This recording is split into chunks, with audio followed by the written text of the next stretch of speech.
Mesdames et messieurs, chers téléspectateurs, bonsoir, bienvenue sur les antennes de la télévision nationale, votre chaîne de référence pour vivre pleinement la magie de la 35e édition de la Coupe d'Afrique des Nations Maroc 2025. La compétition se poursuit avec intensité, passion et spectacle. Et ce lundi 29 décembre, le football africain nous offre encore une journée palpitante avec de très belles affiches au programme. Tout à l'heure, aux environs de 16h GMT, cap sur le groupe B pour un duel d'Afrique centrale ou d'Afrique australe, si vous voulez, entre l'Afrique du Sud et le Zimbabwe. Une rencontre décisive où chaque point comptera dans la course à la qualification pour le second tour de cette compétition importante, mesdames, messieurs. Puis à 19h GMT, place au groupe A avec une opposition très attendue entre les Comores et le Mali. Deux nations déterminées à marquer leur territoire dans cette CAN 2025. Deux matchs, deux ambitions, un seul rendez-vous. La CAN Maroc 2025 en direct sur la RTG. Installez-vous confortablement, mesdames, messieurs. Le spectacle commence maintenant. Et pour parler de cette rencontre très importante entre le Zimbabwe et l'Afrique du Sud, je reçois pour vous sur ce plateau deux éminents confrères, Hamid Bangoura. Bonsoir et bienvenue, Hamid. Bonsoir Moudma et bonsoir à tous ceux qui nous suivent à l'instant sur la télévision nationale. Bien, à ma gauche, vous, à votre droite, Amadou Gulde Diallo, Amadou Gulde Junior Diallo, ADD. Bonsoir et bienvenue. Bonsoir Mamoudou, bonsoir à tous.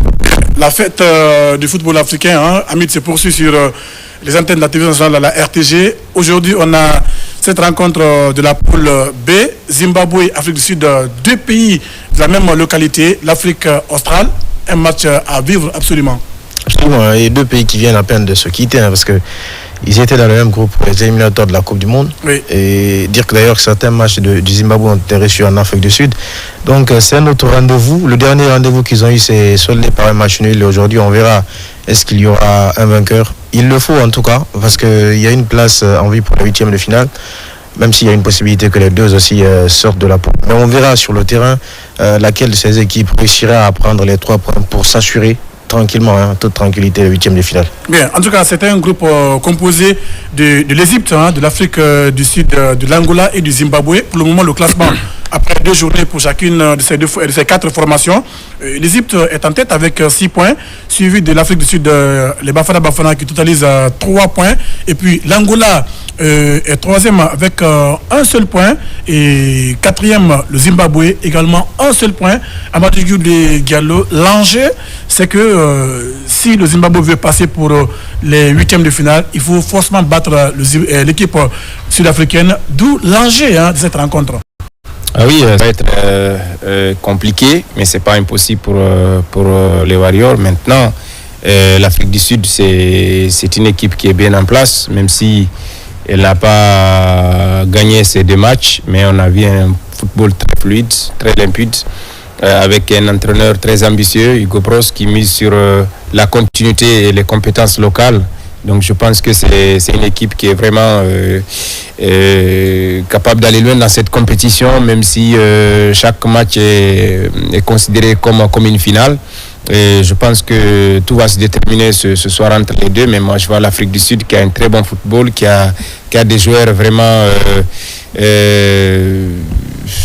des joueurs expérimentés comme Akwena, comme Williams, et qui a prouvé maintenant au niveau de la Coupe d'Afrique des Nations de quoi il est capable, surtout au niveau des gardiens.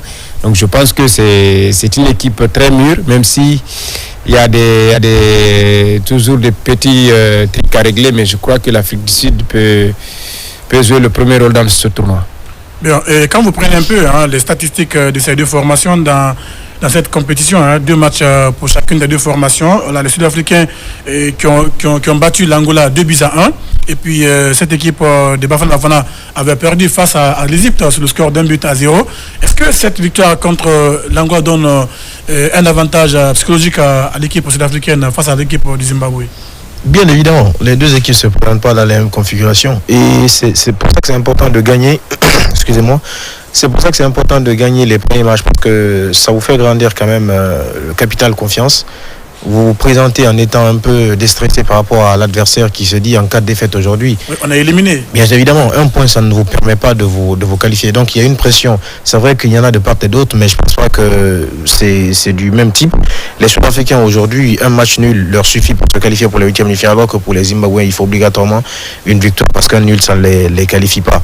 Maintenant, en termes d'effectifs aussi, Jules a parlé de quelque chose qui va jouer certainement en faveur des Sud-Africains, c'est l'expérience.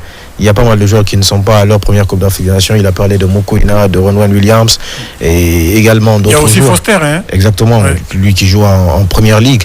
Il y a Moudaou et tous, ils étaient présents lors de la dernière édition. Ils ont terminé quand même troisième. Oui, troisième, oui. Alors, ne serait-ce que pour faire honneur à ce classement-là, à ce rang de troisième, la troisième édition, pour eux, il est hors de question de sortir dès les phases de poule. Et pour cela, il faut absolument gagner aujourd'hui ou passer par un match nul. Et je pense qu'ils ont les armes pour ça. Sauf grande surprise, hein, pour moi, sauf grande surprise, mais dans les conditions normales, l'Afrique du Sud devrait passer sans souci. Bien, en tout cas, l'avantage sud-africain dans cette rencontre, c'est juste jouer un nul pour se qualifier. Est-ce qu'il faut se concentrer sur ce match nul? Il faut aller pousser pour gagner cette rencontre dès les 90 minutes. Je ne pense pas. Quand vous cherchez une victoire, forcément, il faut vous cherchez un match nul, il faut aller chercher la victoire. Mais quand ils visent le match nul, ça va être compliqué. On a vu le Zimbabwe contre l'Égypte. C'est une équipe qui a des qualités, qui joue bien regroupée derrière, qui prend difficilement des buts. Donc je crois que l'Afrique du Sud a déjà regardé ses précédents matchs. Ça va être un match important, mais vu les qualités de l'Afrique du Sud, défensive, milieu de terrain et offensive, vous avez parlé de Foster qui évolue à Burnley, qui a 25 ans. C'est un attaquant aujourd'hui expérimenté. Qui peut faire mal à une défense parfois qui se retrouve dans des difficultés. Donc c'est vrai, c'est une très bonne équipe zimbabwéenne, mais face à l'Afrique du Sud, ça m'étonnerait. Parce que les qualités, il y a des qualités, en tout cas il y a des joueurs dans cette équipe sud-africaine qui peuvent faire de la différence à tout moment. Surtout, hein, Hamid, quand vous prenez le dernier rempart de l'équipe sud-africaine, le gardien Williams, récemment élu meilleur gardien du continent africain, est-ce que c'est un avantage d'avoir un très bon gardien comme ça dans les buts? Bien sûr, je pense que c'est d'ailleurs l'un des gros avantages de cette équipe sud-africaine et c'est l'un des gros avantages qu'une équipe peut avoir en matière de football. Parce qu'on dit que les grands rendez-vous, vous ne pouvez pas les gagner si vous n'avez pas de grand gardien. On a vu, par exemple, c'est vrai, certes, l'Égypte est en train d'aller sans souci, mais face, par exemple, au Zimbabwe, il y a eu leur gardien El-Chenaoui qui a été mis en difficulté. Oui. Mais bon, l'entraîneur, à cause de toute l'expérience qu'il a, il a préféré le mettre dans les buts et voilà, laisser le jeune sur le banc. Aujourd'hui, Ron Williams, c'est un gros avantage. Je pense que c'est un des joueurs qui permettent d'ailleurs à cette équipe sud-africaine de jouer avec autant de sérénité, autant de tranquillité. Et aujourd'hui encore, je pense qu'il va être mis à contribution parce que l'équipe zimbabwéenne qu'on a vue aussi, c'est pas une équipe qui va juste venir être observatrice. On les a vus face à l'Égypte. Hein. Ils vont jouer leur va-tout, ils vont essayer de titiller un peu cette équipe sud-africaine. Mais derrière, quand c'est solide, je pense que ça va être à l'avantage des Sud-Africains et ils pourront s'en sortir. Ouais, surtout au-delà d'avoir un très bon gardien, cette équipe des Bafana Bafana, c'est encore très très solide au niveau de la défense centrale et puis un milieu aussi très compact et ça joue, on a vu le match contre par exemple Angola où ils ont joué le 4-4-2. Après contre cette équipe égyptienne, ils ont un peu changé pour jouer le système 4-3-3. L'entraîneur souvent mis sur l'expérience d'une équipe pour pouvoir jouer contre les adversaires qu'il rencontre. L'avantage de l'Afrique du Sud, ce sont des joueurs qui évoluent sur le plan local qui se retrouvent. Quand vous regardez dans cette équipe, Mamelou Descendance, à au moins 7 ou 6 joueurs qui vont débuter comme titulaires. Ça, c'est un avantage. Donc, je crois que quand vous avez des joueurs qui évoluent dans le même club en championnat, qui se retrouvent en équipe nationale, c'est pas rien. Donc, je crois que ça va beaucoup aider. Maintenant, quand vous prenez aussi les deux équipes, Zimbabwe et l'Afrique du Sud, ce sont des équipes qui se connaissent parfaitement bien. En 19 rencontres, c'est 8 victoires pour l'Afrique du Sud, 5 matchs nuls, 6 victoires pour Zimbabwe. Donc ça veut dire que l'Afrique du Sud est battable, même si les qualités sont là, mais à chaque fois les déformations s'affrontent. Donc je crois que l'Afrique du Sud doit faire beaucoup attention. Quand vous jouez le match nul, il faut chercher la victoire. Mais parlant toujours de cette équipe sud-africaine, Hamid, à votre avis, quel va être l'atout majeur pour cette équipe de Bafana Bafana aujourd'hui pour vaincre le Zimbabwe? Pour l'atout, je pense que déjà on a parlé de l'aspect défensif, ça va être déjà un atout pour eux. Maintenant, devant, s'ils arrivent à se réinventer, parce que ça serait important. On les a vus en difficulté face à l'Égypte, par exemple. Après le carton rouge, ils ont eu du mal à être créatifs dans un petit espace face à une équipe égyptienne qui est très regroupée. Alors aujourd'hui, il n'est pas exclu qu'il y ait un scénario pareil, avec le Zimbabwe qui pourrait se recroqueviller derrière et attendre quelques situations de compte pour sortir. Donc au cas où cela se poserait, je pense qu'il faudrait pour l'attaque et pour le milieu de terrain être plus créatif, de tenter des situations à distance. Ils ont l'avantage d'avoir par exemple un joueur comme Mwekuina au milieu de terrain qui sait très bien frapper les ballons. Bon, face à l'Égypte, ça n'a pas trop réussi parce qu'il n'en a pas pu mettre, mais Apolis également et Moremi, c'est des joueurs qui peuvent envoyer des tirs à distance. Donc je pense que ça aussi, ça va être un atout à condition de bien s'en servir, de les exploiter face à pour punir cette équipe zimbabwéenne. Bien, en tout cas, ce match qui va tout à l'heure opposer l'équipe zimbabwéenne à la formation sud-africaine, voilà, c'est tout à l'heure à 16h anniversaire.